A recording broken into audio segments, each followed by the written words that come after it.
Hola, suscríbete a Historias Vitales para no perderte nuevas historias. El cazador avanzaba con cautela por un sendero sinuoso que serpenteaba a través de un bosque de robles y nogales. Se detenía de vez en cuando, sosteniendo su rifle con el cañón inclinado hacia abajo. A lo lejos, ecos esporádicos de disparos de rifle y de escopeta marcaban la quietud. Era el apogeo de la temporada de caza de otoño. Parecía tener unos 30 y tantos años, cabello oscuro, rasgos marcados y una barba de 2 días en el rostro. En su juventud había sido sorprendentemente atractivo, el tipo de hombre que fácilmente podría haber llamado la atención. Pero el paso de los años había tallado un tono más duro en su rostro, dejándolo con un comportamiento sombrío e inflexible que advertía a los demás que no lo traicionaran. El sendero conducía a una roca ancha y plana que se alzaba a unos 60 centímetros del suelo. El hombre se sentó en la piedra y apoyó el rifle contra ella. Metió la mano en el bolsillo del pecho de su chaqueta a cuadros rojos y negros y sacó un paquete de cigarrillos. Se apartó la gorra John Deere de la frente, encendió una cerilla y dio una calada lenta y profunda. Saboreó el humo y la tranquila serenidad del bosque. Sin que él lo supiera, otro rifle lo apuntaba, con el cañón parcialmente oculto por un denso matorral a unos 100 metros de distancia. El arma se sentía incómoda en las manos de un niño pequeño, que luchaba por mantenerla firme. Miró a través de la mira de 3x9, con el corazón acelerado y su cuerpo temblando incontrolablemente. La cabeza del hombre se movía erráticamente en la mira mientras el niño luchaba por mantener el rifle firme. Una tormenta de pensamientos recorrió la mente del muchacho. Una oportunidad, se dijo. Solo una oportunidad. Pero parecía imposible, el rifle Browning calibre .27 era demasiado pesado. Él era demasiado pequeño. Tenía demasiado miedo. Es inútil, pensó. Hazlo. El pensamiento se hizo más nítido esta vez. Se formaron imágenes en su mente, suaves rizos rubios, una sonrisa desdentada. Una furia fría brotó de su interior y se extendió por sus extremidades. Sus manos se estabilizaron. El rifle ya no se sentía pesado. Mientras miraba al hombre a través de la mira, centró la mira en su frente. Exhaló y luego esperó medio segundo. Apretó suavemente el gatillo. Grieta. El retroceso del rifle golpeó el hombro del muchacho. Me voy a hacer un moretón ahí, pensó distante. El fuerte disparo resonó en el bosque. Grieta. Meses, incluso años después, ese sonido lo seguiría. Permanecería con él, tan claro como el momento en que sonó por primera vez. Bajó el rifle y miró hacia el hombre, primero a simple vista y luego a través del visor. La fuerza de la bala había empujado al hombre hacia atrás, contra 2 retoños de nogal que crecían junto a la roca. El muchacho observó la figura durante casi medio minuto. El hombre se estremeció 1 o 2 veces, como si hubiera sentido un escalofrío repentino. Luego, se quedó tan inmóvil como la roca misma. Un charco de color rojo intenso se extendía bajo su cabeza, pequeños riachuelos corrían por la áspera superficie de la piedra, entretejiéndose a través de las manchas grises del líquen. El chico se esforzó por oír voces, pasos, cualquier cosa, pero el único sonido que se oía era el suave viento que susurraba entre un pino blanco cercano. Solo se oía la tranquila soledad del bosque de los Apalaches. Bajó la mirada al suelo y buscó hasta que localizó el casquillo de color bronce del rifle calibre 27. Se lo metió en el bolsillo del abrigo, se dio la vuelta y salió a toda prisa de la espesura, trepando una loma baja. De vez en cuando se detenía junto al tronco de un árbol y observaba el camino que tenía por delante. Su respiración era rápida y entrecortada. Matarías a una serpiente de cascabel si encontraras una en el granero, se dijo. Matarías a un perro rabioso si entrara en el patio. Las lágrimas le escocieron los ojos mientras seguía adelante. Después de unos minutos, llegó a un pequeño arroyo de unos 3 metros de ancho. Sin dudarlo, se metió en el agua helada y comenzó a caminar río arriba. Pronto llegó a un tramo donde la orilla del arroyo estaba bordeada de rocas planas. Apoyándose con una mano en una roca, el muchacho se quitó rápidamente las botas de trabajo Wolverine que llevaba puestas, botas que le quedaban 2 tallas más grandes. Luego, sosteniéndolas en una mano y el rifle en la otra, pisó las rocas, una tras otra, hasta que volvió al bosque. Siguió caminando hasta que pudo oír y ver el río Sanla. Aquí, corría entre pesadas rocas grises, allí, murmuraba quedamente, donde sus aguas formaban profundos charcos de color verde. En el borde del bosque, el niño sacó un saco de arpillera que estaba medio escondido debajo de una roca. Se quitó los calcetines sucios y mojados y luego sacó un par seco junto con unos zapatos de trabajo ásperos del saco. Después de ponérselos, miró hacia arriba y hacia abajo del río antes de acercarse a la orilla del agua. Metió los calcetines mojados profundamente en las botas y luego las rellenó con piedras de río. Por último, ató las botas en la parte superior con los cordones y las colocó dentro del saco de arpillera. Una vez más, mirando a su alrededor con cautela, pasó de una roca gris a otra hasta que se adentró en el río. El chico se quedó quieto por un momento y luego, con indiferencia, dejó caer el saco en el agua que se arremolinaba debajo de él.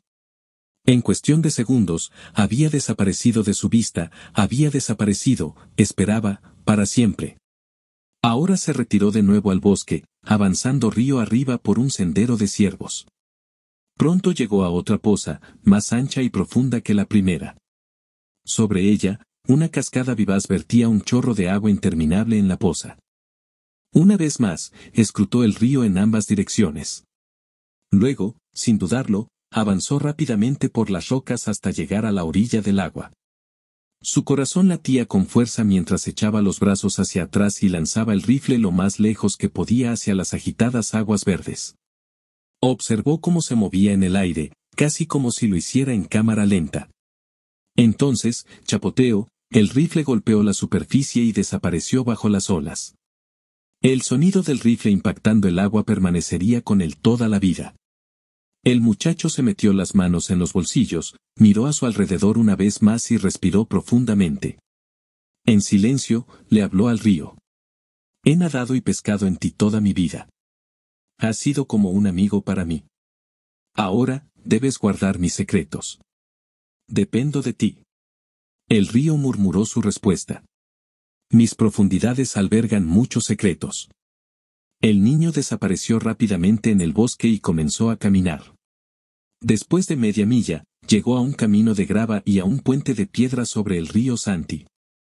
Lo cruzó y pronto dejó el camino y se dirigió hacia otra cresta por un sendero muy transitado. Finalmente, salió al patio que había detrás de una casa.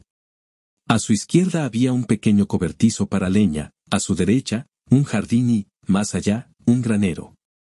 El techo de hojalata de la casa con estructura de madera estaba oxidado en algunos lugares. El revestimiento de tablillas de color blanquecino necesitaba una nueva capa de pintura. Una fina nube de humo se elevaba desde una chimenea de ladrillos en un costado de la casa. Cerca del cobertizo de leña había una pila de troncos de roble y nogal cortados a medida para que cupieran tanto en la estufa de la cocina como en la estufa de hierro de la sala de estar. El muchacho tomó un trozo de roble de unos 30 centímetros de diámetro y lo colocó sobre un tajo. Agarrando un hacha de doble filo, la golpeó con todas sus fuerzas y partió la madera en dos. Al cabo de unos momentos, una mujer salió al porche trasero, encendió un cigarrillo y, apoyada en un poste, observó al niño mientras cortaba leña. Llevaba un vestido con estampado de flores debajo de un delantal, que llevaba puesto todo el día. A diferencia de su hijo, que tenía el pelo oscuro y la barbilla cuadrada de su padre, Clara era de piel clara y pecosa, con rizos rubios sueltos. Su padre la había declarado una vez la chica más bonita de Amor Cove, pero eso había sucedido hacía mucho tiempo. Aunque sus rasgos seguían siendo hermosos y su piel seguía tersa, ahora había en ella un aire de tranquila resignación. La luz de sus ojos azules se había apagado. ¿Dónde estabas?, preguntó finalmente. El niño levantó la vista y se encontró con la mirada de su madre. Se sentía entumecido, totalmente desprovisto de emociones. Escuché a un perro ladrar cerca de la carretera, dijo. Pensé que podría ser el perro de Cogdal que se alejó la semana pasada. ¿Lo fue? No lo creo. Seguí el sonido por un tiempo, pero decidí que ladraba más como un zorro que como un sabueso. Nunca lo vi. Su madre respiró lentamente. Tu papá llegará a casa en un par de horas. Será mejor que tengas suficiente leña para esta noche. Ya sabes cómo se pone si la caja no está llena. El niño y su madre se miraron en silencio durante unos segundos. Ambos entendieron el significado de lo que se dijo. Le aguardaban tiempos difíciles, palabras duras, tal vez peores, si las existencias de madera no alcanzaban las expectativas de su padre. Tenemos de sobra, dijo el muchacho con voz tranquila. No dirá nada. Los dos hombres se quedaron mirando el cuerpo que yacía sobre la ancha roca, su superficie ahora cubierta por una capa marrón de sangre seca. ¿Crees que fue una bala perdida?, preguntó el agente Paul Brazen. Hoy hay muchos cazadores. Podría ser, respondió el sheriff Walter Grayson. Pero si lo fuera, Frank Dempsey era el hombre más desafortunado del mundo. Mire eso, justo encima de los ojos. Casi le arranca la parte superior de la cabeza. Nunca supe qué le pasó, murmuró el diputado. No. Después de un momento, el sheriff se volvió hacia el hombre que descansaba contra el tronco de un árbol de nogal. Ahora, Lester, ¿dices que estaba así cuando lo encontraste? Sí, señor, respondió el joven corpulento. Estaba allí tendido, en paz. ¿No tocaste el cuerpo? ¿No comprobaste si estaba vivo? No, señor. Cualquiera podía ver que se había ido. ¿Qué es eso que llevas ahí? Remington, señor. Solo un pequeño rifle calibre .22. No podrías hacer ese tipo de daño con una .22. Lo sé. El sheriff Grayson se quitó el sombrero y se pasó la mano por el pelo canoso. Miró de reojo al ayudante Lloyd Timmons, el cuarto miembro del grupo. Timmons tenía la piel oscura y la nariz ancha propias de su ascendencia cherokee, sangre pura. Vestía unos pantalones chinos ásperos y una chaqueta vaquera gruesa, y llevaba un sombrero de fieltro nuevo ligeramente fuera de lugar en la cabeza. Lloyd, dijo el sheriff, este suelo todavía está húmedo por la llovizna de anoche. ¿Ves algo en las vías? Timmons se acercó a Lester, levantó una bota y examinó la suela. Con su voz profunda y retumbante, dijo, bueno, el tipo muerto vino por el sendero igual que nosotros. Se detuvo a fumar junto a la roca. Hizo un gesto hacia Lester. Este tipo vino en dirección contraria, se paró cerca de la roca, miró el cuerpo y luego siguió caminando en dirección al camino forestal donde estaba su auto. Así es, interrumpió Lester. Fui directo a la tienda de Canley y llamé a la policía desde allí. El sheriff Grayson se frotó la barbilla. Lloyd, ¿alguien se acercó al cuerpo desde fuera del sendero? No. Grayson miró alrededor del bosque. La luz opaca y nublada se filtraba a través de las ramas desnudas de los robles y los nogales. El suelo estaba cubierto de hojas de color ocre que habían caído hacía un mes. Quiero que hagas un recorrido, Lloyd. Cubre todo este tramo del bosque donde Dempsey pudo haber sido visto. Mira a ver si puedes encontrar alguna huella. Timmons asintió y comenzó a caminar lentamente hacia el bosque, con la cabeza gacha y sumido en sus pensamientos. Unos 10 minutos después, aparecieron 3 hombres más por el sendero, uno de ellos con una camilla y una bolsa para cadáveres. El médico forense del condado de Nantahala dio órdenes a su asistente mientras tomaba fotografías de la escena. Justo cuando estaban cargando el cuerpo de Frank Dempsey en la camilla, una voz gritó. «Hola», dijo Timmons, saludando al sheriff. El sheriff Grayson se acercó rápidamente. Timmons se apoyó en el tronco de un árbol y encendió un cigarrillo. «¿Qué tienes?» Timmons inhaló profundamente su Lucky Strike y respondió, «Alguien estuvo de pie, o agachado, justo dentro de este matorral de azaleas». Se retorció un poco y luego salió caminando. Por el mismo camino por el que había venido. HM. ¿Hay algún proyectil usado? No, pero hay una línea de visión clara desde aquí hasta donde estaba sentado Dempsey. Si el tiro se disparó desde este lugar, debe haber recogido el casquillo. Bueno, veamos a dónde fue. Los dos hombres se encaminaron hacia la cresta, Timmons iba a la cabeza. De vez en cuando se detenía y retrocedía, pero siempre avanzaba. ¿Cómo demonios lo hace?, pensó Grayson. Tendría suerte si pudiera seguir el rastro de un jabalí por aquí. Pronto descendieron hacia un pequeño arroyo. Tim Mons señaló una huella claramente delineada en el suelo blando. Si necesitas hacer un molde de yeso de la impresión, hay uno bueno. Bueno. Tim Mons estudió la huella por un momento. Este tipo no pesa mucho. ¿Eso es cierto? Sí, claro. Esa bota es tal vez del número 10, pero la huella no es profunda. No es un hombre pesado, probablemente 140 libras, como máximo. Bueno, dijo el sheriff, supongo que eso ayuda un poco. Después de explorar lentamente el área, Tim Mons cruzó el arroyo. El sheriff Grayson encendió un Pall Mall y fumó la mitad mientras su ayudante estudiaba atentamente el terreno en círculos cada vez más amplios al otro lado del arroyo. Luego, volvió a cruzar. Después de un momento de silencio, el sheriff dijo, bueno, qué curioso que no haya salido por el otro lado. Debe haber esperado un rato arriba o abajo del arroyo antes de salir. Va a llevar algún tiempo retomar el rastro. Exhaló lentamente, con la frustración reflejada en su expresión. No se trataba de un accidente de caza, pensó. Era un asesinato, puro y simple. Echando un vistazo a Tim Mons, dijo, está bien, ese es tu trabajo, Lloyd. Cubre ambos lados del arroyo hasta que encuentres el rastro, no me importa cuánto tiempo lleve. Voy a caminar de regreso al vehículo y llamaré. Veamos, son las 2 en punto ahora. Dempsey no vivía lejos de aquí, así que creo que también podría ir a darles las malas noticias. Sigue rastreando, averigua a dónde se fue este tipo. Le diré a Paul que te espere en el camino forestal, ¿de acuerdo? Sí. Sin decir otra palabra, Tim Mons comenzó a caminar por la orilla del arroyo, mientras sus ojos escaneaban el suelo una vez más.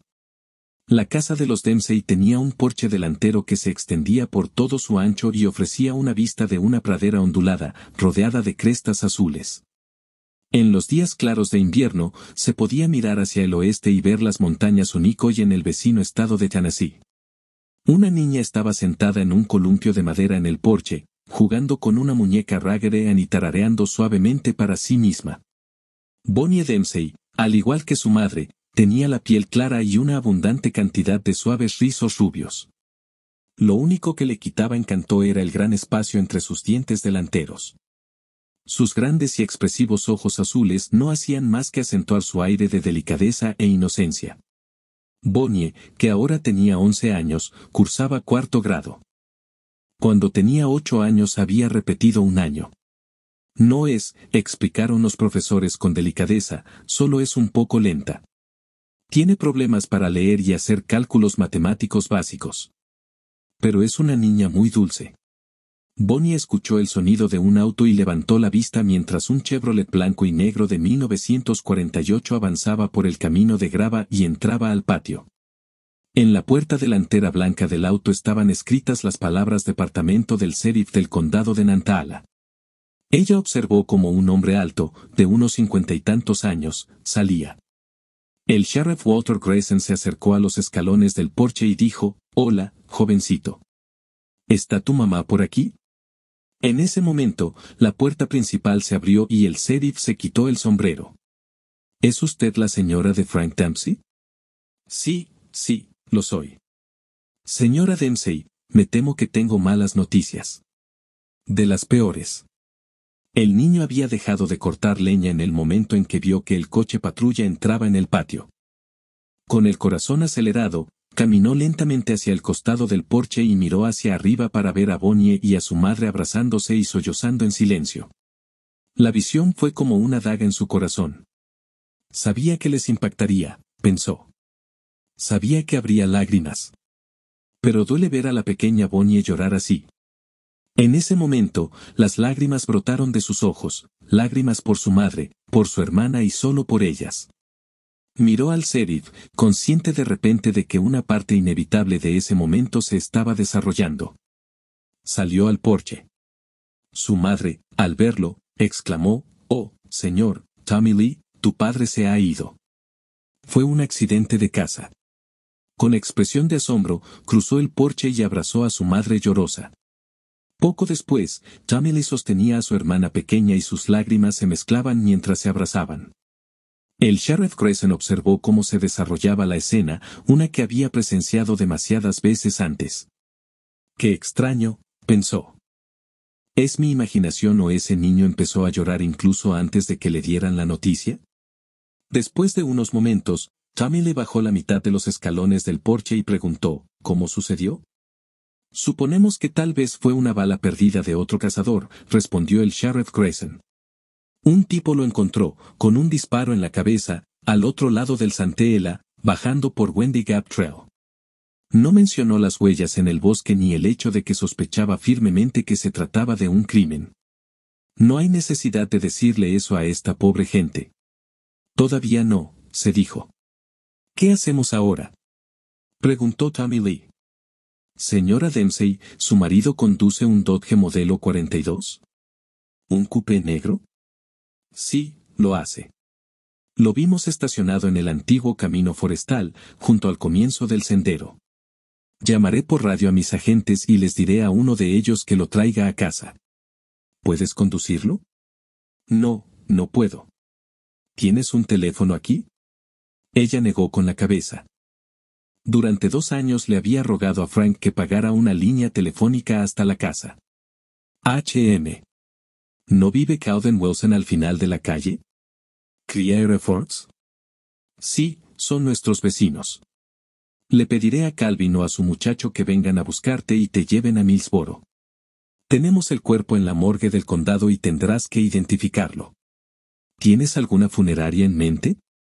Clara Dempsey se secó otra lágrima. Sí, tenemos un seguro de entierro con Oakley, allí en Millsboro. Ellos se encargaron del funeral de la madre de Frank el año pasado. Está bien. Haremos que Calvin te lleve allí para que puedas hacer los arreglos necesarios. Hizo una pausa, una vez más atraído por los ojos de Tommy Lee, pero todo lo que vio allí fue dolor. Será mejor que me vaya ahora. Solo espera a que Calvin venga a recogerte. Supongo que será a la hora de cenar. Clara respiró profundamente. Gracias, sheriff. Nos las arreglaremos de alguna manera.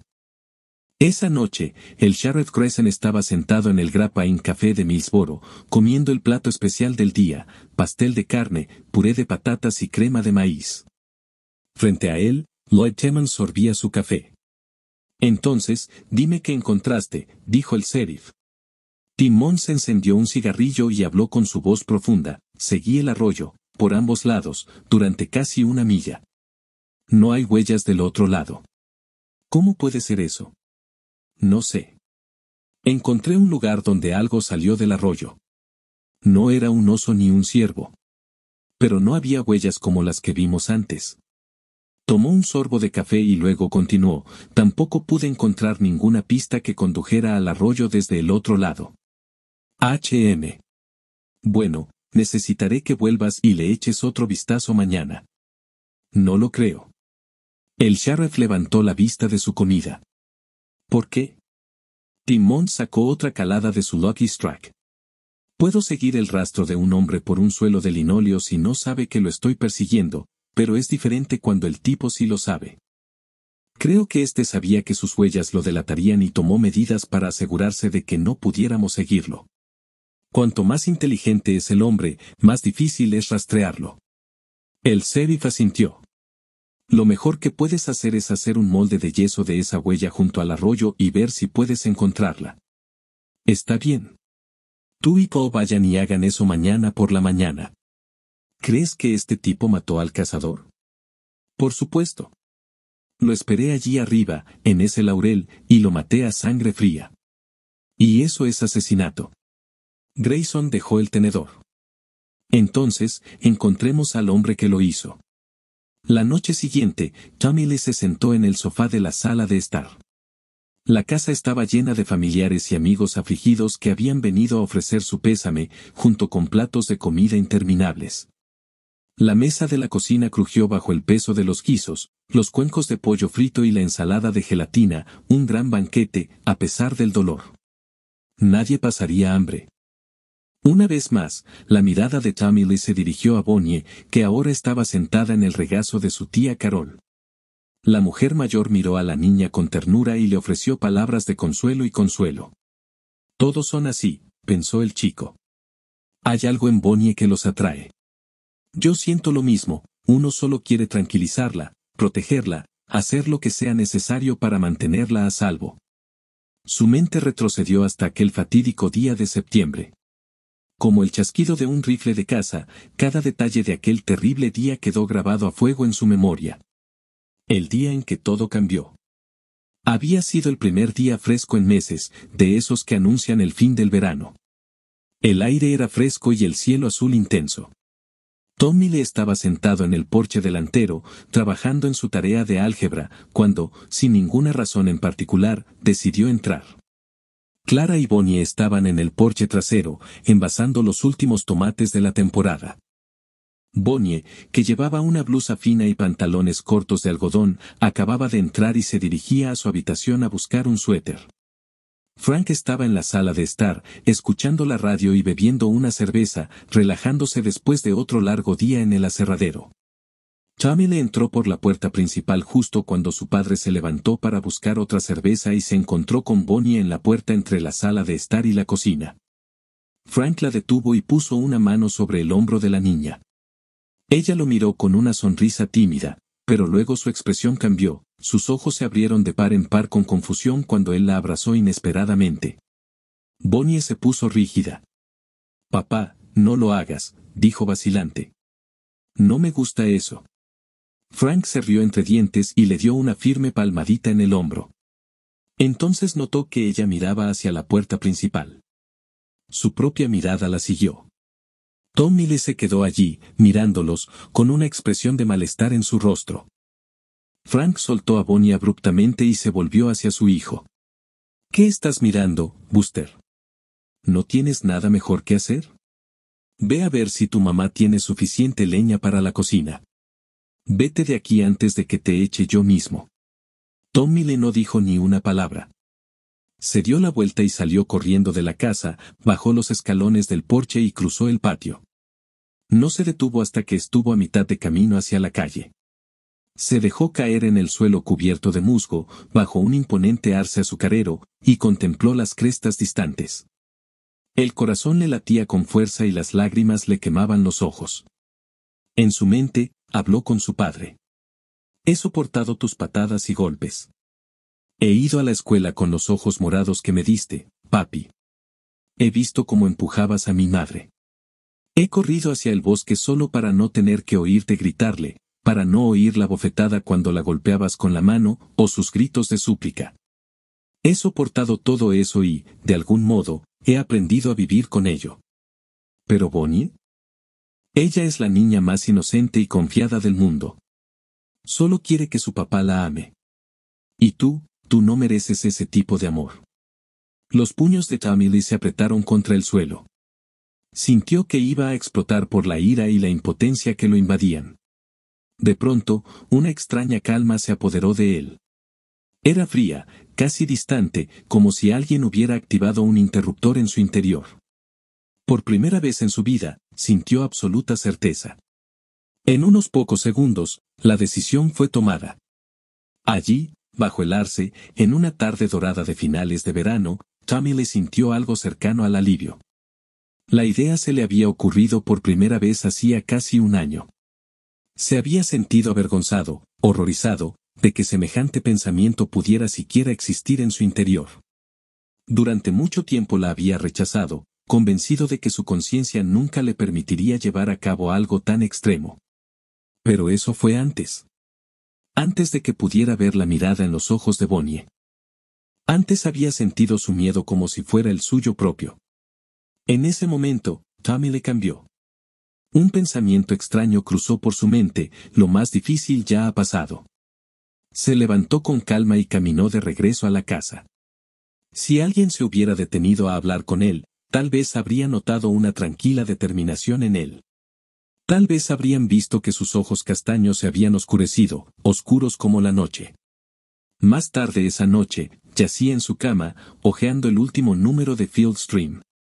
Cerca del final de la revista, entre anuncios de equipos para acampar y suministros de caza, encontró lo que buscaba, rifles por correo. Con la mente tranquila y concentrada de un cazador, leyó atentamente cada anuncio. Su tío, Red Dempsey, el hermano mayor de Frank, se acercó y se sentó junto a Tommy Lee en el sofá. «¿Cómo estás, hijo?» «Estoy bien».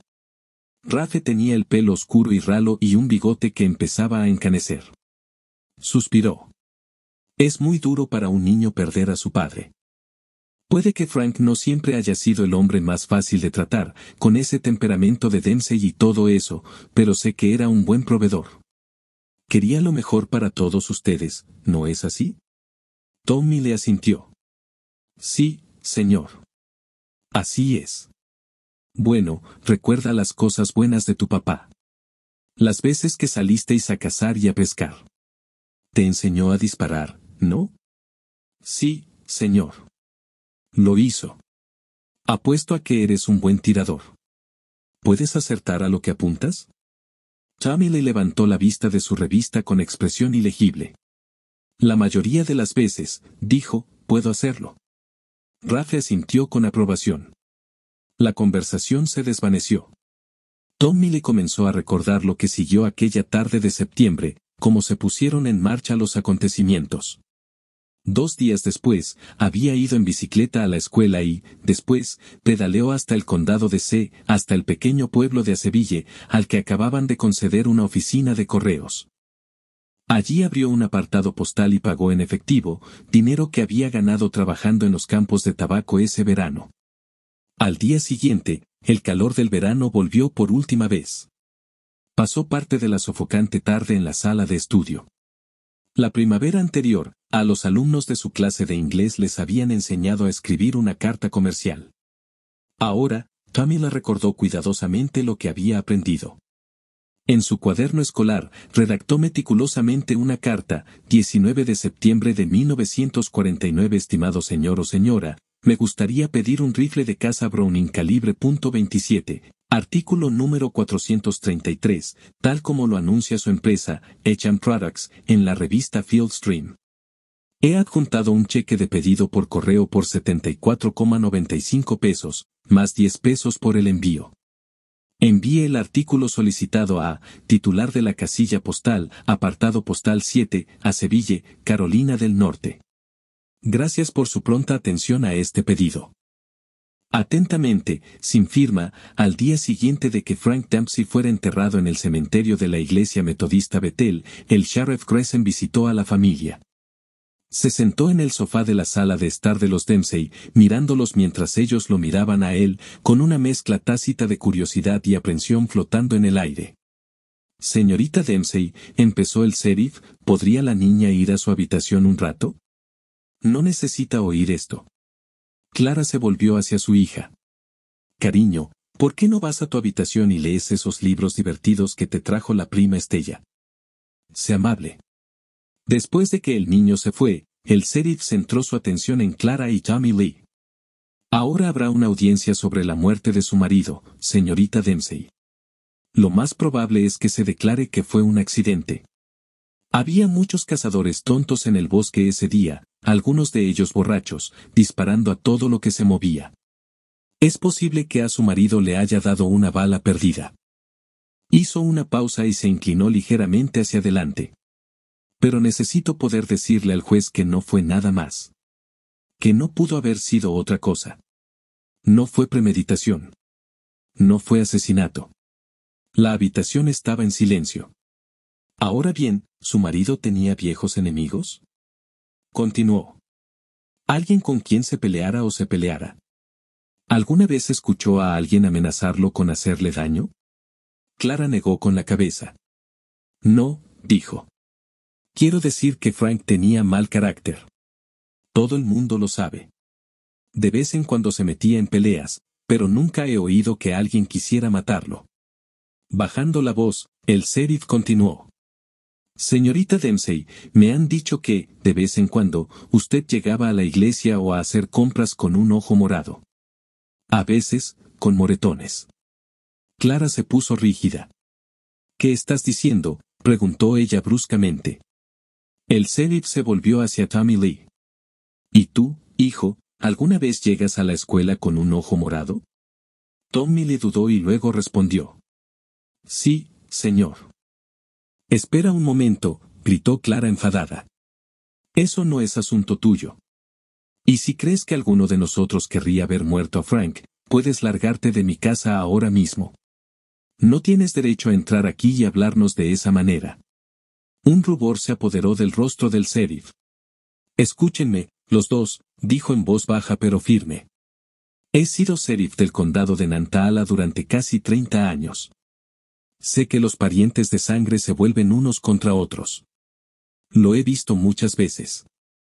Y no me iré de aquí hasta que obtenga algunas respuestas. Su mirada volvió a posarse en Tommy Lee. Frank Dempsey era un hombre duro, ¿no? ¿Se enojaba con facilidad? Los ojos de Clara se llenaron de lágrimas. A veces se enojaba, dijo con tristeza, pero lo tolerábamos. No le habríamos hecho ningún daño por ello. El sheriff Crescent observó atentamente a Tommy Lee. El muchacho no se inmutó, no mostró ni una pizca de emoción. Me mira con ojos de serpiente, pensó el sheriff. Hijo, dijo lentamente, ¿estabas aquí en casa la mañana en que le dispararon a tu papá? Sí, señor. Me dijo que me quedara aquí y cortara leña para la estufa. Señorita Dempsey, ¿el chico estuvo en casa toda la mañana? ¿Puede dar fe de él? Por una fracción de segundo, los ojos de Tommy Lee se encontraron con los de su madre. Tras una breve vacilación, ella respondió, sí. Estuvo aquí todo el tiempo. Lo oí cortar leña. Hijo, ¿tienes un rifle? Sí, señor. Está en mi dormitorio. Vamos a echarle un vistazo. Un momento después, Tommy Lee estaba bajando su rifle Savage calibre 22 de la pared que había encima de la cómoda de su habitación. Se lo entregó al sheriff. Grayson inspeccionó el rifle y luego olió el cañón. Hace tiempo que no me despiden. No, señor. Quizá un par de semanas. El sheriff observó al muchacho, tranquilo y sereno. Un cliente genial, pensó. Ojos de serpiente. ¿Única arma que tienes?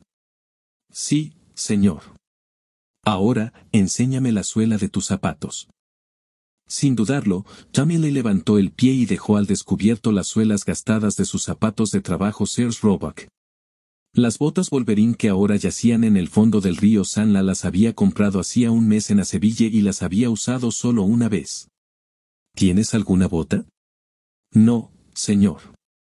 Solo mis zapatos de iglesia y unas botas de agua. Unos momentos después, el sheriff Crescent estaba de nuevo en la sala de estar, observando a Tommy Lee y a su madre.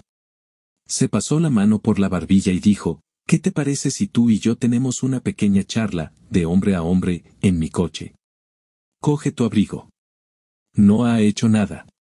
Gritó Clara mientras Tommy Lee se ponía la chaqueta. Es solo un niño. Solo tiene 14 años. No podría matar ni a una mosca. Se nota con solo mirarlo. Sí, señora, respondió el sheriff mientras el niño terminaba de abrocharse el abrigo. El hombre y el niño salieron al porche y entraron en la llovizna. Cuando llegaron al coche de policía, la lluvia había aumentado y tamborileaba con fuerza en el techo. Dentro del auto, el sheriff Crescent, ahora en su elemento, encendió un cigarrillo Pall Mall y miró a través del parabrisas las cortinas de lluvia. «Sabes, hijo», dijo, exhalando lentamente, «cuando uno ha trabajado en la policía tanto tiempo como yo, desarrolla un olfato para los problemas. Llegas al punto en que puedes oler la culpa en un hombre, como si fuera un zorrillo». El niño no respondió nada. «No sé cómo lo hiciste», continuó el sheriff, «pero puedo oler la culpa en ti. Creo que le disparaste a tu propio padre por la forma en que te trató a ti y a tu mamá». «¿Lo hiciste?» Tommy le miró directamente a los ojos del sheriff, sin vacilar en ningún momento. «No, señor. No lo hice». Con absoluta claridad, recordó a Bonnie en la iglesia hacía unas semanas, con su sombrero de paja con cintas azules colgando. La suave luz de la mañana había caído sobre ella mientras cantaba un himno. Bonnie tiene una voz tan bonita, pensó. El tono del Sheriff Grayson se suavizó y se volvió casi paternal. Hijo, sé que es duro para un niño recibir golpes de su padre, ver a su madre maltratada. Pero si me cuentas lo que pasó en el bosque, aquí y ahora, haré todo lo que pueda para asegurarme de que recibas un trato justo. Hablaré con el juez. Solo quiero hacer lo correcto. ¿Me lo dirás? La voz de Bonnie llenó la mente de Tommy Lee, clara y melodiosa. De alguna manera, la imagen de ella en la iglesia parecía tan real como la lluvia que caía sobre el auto. Observando y esperando, mirando hacia arriba, lleno de su bondad, perdido en su amor. Durante un largo momento, el agente de la ley y el muchacho permanecieron sentados en silencio, mirándose el uno al otro. Afuera, la tormenta había alcanzado su punto álgido y el aguacero difuminaba todo lo que se veía más allá del parabrisas. Finalmente, Tommy le habló. ¿Alguacil? Sí. Todas las noches, cuando mi hermana pequeña se va a dormir, no apaga la luz hasta que mamá y yo le damos un beso de buenas noches. Me dice lo mucho que nos quiere. Hizo una pausa y luego continuó. Anoche, Bonnie me dijo que estaba contenta de tener un hermano mayor que la cuidara ahora que papá ya no está. ¿No crees que fue dulce de su parte decir eso? Una vez más, los ojos del hombre y del niño se encontraron. Un escalofrío recorrió el cuerpo del Sheriff Grayson cuando el peso de la comprensión se apoderó de él. Nunca pensé en la niña, admitió para sí mismo. Nunca pensé en ella en absoluto. Estudió a Tommy Lee más de cerca. Sus ojos eran más oscuros de lo que el sheriff había notado, casi negros ahora, llenos de un desafío silencioso. Parecían decir, si crees que lo hice, entonces demuéstralo. Pero hasta que lo hagas, seré el hermano mayor de Bonnie y cuidaré de ella, como siempre lo he hecho. ¿Eso fue todo?, se preguntó el sheriff.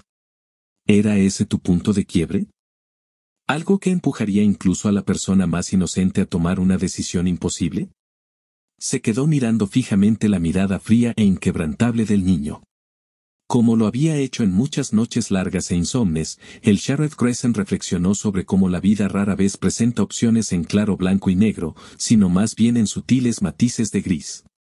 Si lo hizo para proteger a esa niña, ¿cómo hago justicia aquí?, pensó el sheriff. ¿O ya se hizo justicia? Lo correcto y lo incorrecto. ¿Dónde estaba el límite? La tormenta empezó a amainar tan rápido como había comenzado. El Sheriff Grayson respiró profundamente. Hijo, ¿te das cuenta de cuánto acaba de cambiar tu vida? ¿Qué quieres decir? Fuera lo que fuere tu padre, él era el proveedor. Ahora ya no está. Vas a tener que dar un paso adelante y ayudar a mantener a tu familia. Eso significa conseguir un trabajo de media jornada por las tardes y los fines de semana y de jornada completa en verano. ¿Estás dispuesta a hacerlo? Por supuesto que lo soy. No tendrás la libertad que tienen la mayoría de los chicos de tu edad. Ahora tienes que ser un hombre. Ya soy un hombre, pensó Tommy Lee. Me convertí en uno en un día soleado y perfecto de septiembre. El Sheriff Grayson apagó el cigarrillo y encendió otro. La frustración se reflejaba en su expresión. Miró al chico con enojo. Ustedes, los Dempsey, han vivido en estas colinas desde que Andrew Jackson era presidente. Todos tienen un temperamento irascible. Cuando hay un problema, lo resuelven a su manera, sin importar lo que diga la ley. ¿No es así? Tommy le dudó. No lo sé. Luego, tras una pausa, preguntó, ¿soy considerado sospechoso? Hijo, para mí siempre será sospechoso, pero un hombre es inocente hasta que se demuestre su culpabilidad. No puedo presentar cargos contra ti sin pruebas sólidas. Un largo silencio se prolongó entre ellos. Pero lo que dije sobre tu familia lo dije en serio, continuó el sheriff. Ahora tienes responsabilidades. Si te levantas y los dejas, te buscaré y te traeré de vuelta. ¿Entiendes? Sí, señor. Ahora sal de mi auto. Ya me harté de mirarte. Tommy Lee no perdió el tiempo. Salió del coche y corrió hacia la casa sin mirar atrás. El Sheriff Grayson lo observó mientras se alejaba, sabiendo que la investigación sobre la muerte de Frank Dempsey sería breve. Con un último y silencioso suspiro de frustración, puso en marcha el motor y se marchó. La tormenta pasó rápidamente por el condado de Nantahala y desapareció al anochecer. Esa noche, cuando Tommy le entró en el dormitorio de Bonnie para darle las buenas noches, una media luna brillaba a través de la ventana. La habitación estaba llena de luz de luna y sombras, mezcladas con el cálido resplandor dorado de una pequeña lámpara en la mesilla de noche. El niño se inclinó y besó suavemente a su hermana en la frente. En la penumbra, vio la expresión pensativa en el rostro de Bonnie. ¿En qué estás pensando, Sweet Pea?, preguntó. Solo pienso en papá, dijo en voz baja. En que nunca lo volveré a ver. Ya no me traerá más chocolates Hershey's Kisses, ni me tomará la mano cuando entremos a la iglesia, ni me comprará un regalo de cumpleaños. Ella lo miró con ojos solemnes. Te tengo, susurró, pero nunca volveré a tener un papá. Sus palabras atravesaron a Tommy Lee como una espada. Una ola de culpa lo invadió, más pesada que cualquier otra que hubiera sentido antes. Dios mío, ¿qué he hecho?, pensó Tommy Lee. Tomé un arma y acabé con la vida de un hombre. ¿Cómo puedo vivir con eso todos los días? Las lágrimas brotaron de sus ojos, lágrimas por su inocencia perdida, por la desesperada esperanza de mejorar sus vidas, por el recuerdo de mirar a su padre a través de la mira del rifle, y luego apretar el gatillo. ¿Lo extrañarás también, no?, preguntó Bonnie suavemente. Nunca lo olvidaré. Un peso aplastante de desesperación se apoderó de Tommy Lee y lo asfixió. No podía soportar permanecer en presencia de la niña ni un momento más. Se levantó rápidamente y se dirigió a la puerta. Justo cuando llegó, la pequeña voz de Bonnie lo detuvo. Tommy Lee, vuelve un minuto. Dudó, luego se dio la vuelta y se sentó en el borde de la cama, secándose las ardientes lágrimas de culpa. La niña tomó su mano. En voz baja e insegura, dijo, papá no era un buen hombre, ¿verdad? Tommy le tragó saliva con fuerza. No. No siempre. Me daba miedo, admitió Bonnie, con una voz apenas superior a un susurro. La forma en que me agarraba cuando mamá no estaba cerca, la forma en que me miraba, como una serpiente que mira a un ratón. Ella hizo una pausa y respiró profundamente. Creo que papá iba a hacerme daño, dijo finalmente. ¿Realmente me hizo daño, no? Tommy le la miró a los ojos, con el corazón palpitando con fuerza. Sí, Bonnie, dijo. Lo era. Su voz temblaba mientras hablaba. Tommy Lee, una parte de mí se alegra de que papá se haya ido. Me alegra de que tú y mamá ya no tengan que tenerle miedo. De alguna manera, me siento aliviada. El niño suspiró, pero no dijo nada. ¿Soy mala por pensar eso?, preguntó. ¿Por sentirme agradecida de que él no esté aquí? Por supuesto que no eres mala, Sweet Pea, dijo Tommy Lee con dulzura. Ahora, ¿puedo pedirte que hagas algo por mí? Es muy importante. ¿Qué es?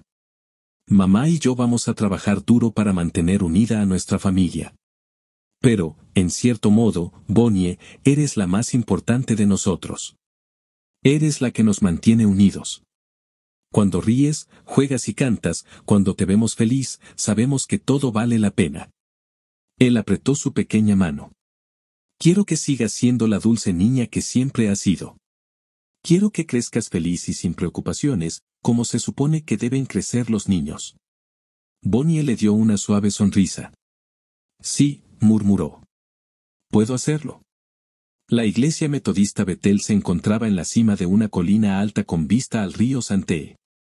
Junto a ella se extendía un pabellón de losas de piedra recién construido, donde se celebraban recepciones de bodas y eventos especiales cuando el clima lo permitía.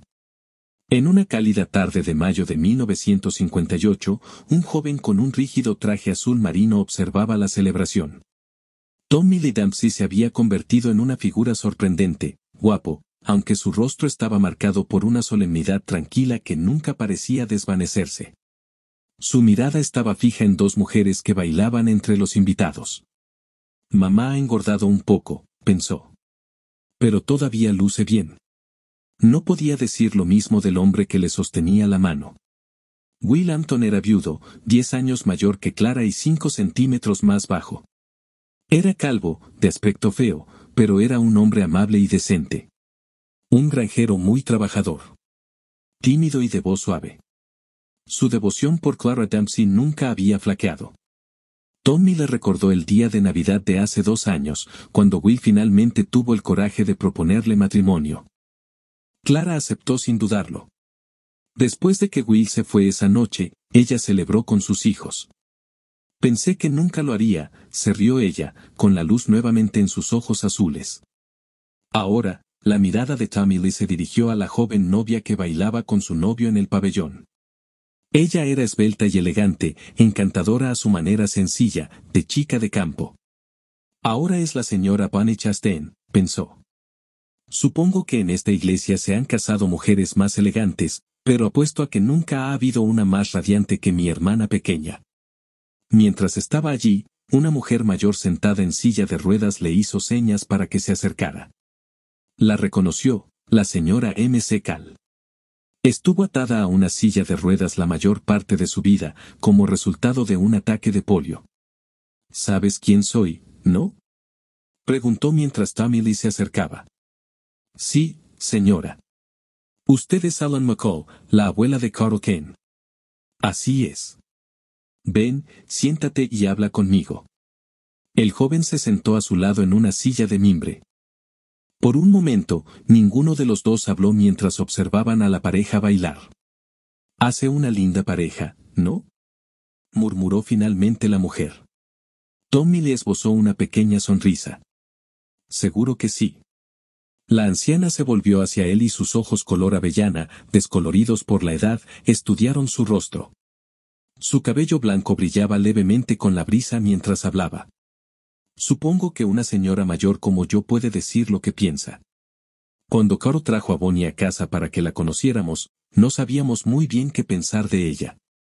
Si no te molesta que lo diga, la mayoría de las otras chicas a las que cortejó también eran más bonitas e inteligentes. Pero te juro que Bonnie tenía más vida que cualquier otra de las 3 mujeres juntas, siempre sonriente, siempre alegre. Tiene un don para hacer que la gente se sienta bien. Ella se rió suavemente. ¿Sabes cómo me gusta llamarla? ¿Qué es eso? Nuestro pequeño rayo de sol. Nadie ilumina una habitación como Bonnie cuando entra. Y esa dulce voz suya. Hizo una pausa, como si estuviera perdida en un recuerdo. En mi último cumpleaños le pidieron que cantara Amazing Grace, ¿sabes? Y, Dios mío, fue como si un ángel hubiera bajado del cielo solo para cantar para mí. La amamos muchísimo. Es muy amable de tu parte decir eso, dijo Tommy Lee con sinceridad. La anciana volvió su mirada hacia él, estudiándolo con tranquila intensidad. ¿Por qué eres tan diferente de ella? Supongo que te pareces a tu difunto padre. En cierto modo, sí, admitió. En todos, no. Su expresión se suavizó. Tu problema, hijo, es que vas por ahí con esa cara tan larga, como si llevaras el peso del mundo sobre tus hombros. Necesitas animarte. Ahora que tu madre y tu hermana están casadas y establecidas, y tienes un buen trabajo administrando la ferretería, bueno, a las chicas les gusta un tipo que pueda sonreír. Alguien que pueda hacerlas reír. Supongo que sí. Intenta ser un poco más alegre, Tommy Lee. ¿Lo harás? Sí, señora. Lo intentaré. Pero la sonrisa de la anciana se desvaneció un poco. En voz baja, dijo, no sé si lo harás. Tommy Lee se sintió incómodo y se movió en su asiento. Fue un placer hablar con usted, señora M.C. Cal. Se levantó y caminó lentamente hacia la escalera trasera de la iglesia. Desde allí, miró hacia el cementerio. Su mirada se vio atraída por una lápida de mármol situada cerca del fondo, en el lado derecho. No necesitaba leer el nombre grabado en la piedra. Había estado ante esa tumba decenas de veces, viendo cómo su madre y su hermana colocaban flores allí. Esa lápida vagaba por sus sueños, a veces acompañada por el agudo eco de un disparo. Sacudiendo la cabeza, Tommy Lee caminó por un sendero estrecho hacia el río. Se sentó en una roca ancha y gris al borde del agua. Bueno, River, dijo en voz baja. Aquí estamos de nuevo. El flujo constante del agua ondulaba sobre las rocas lisas y sus corrientes murmuraban su canción interminable. Usted ha guardado mis secretos, continuó. Y el Sheriff Grayson, incluso ahora, todavía me mira de cierta manera. Pero sean cuales sean sus sospechas, las ha guardado para sí mismo.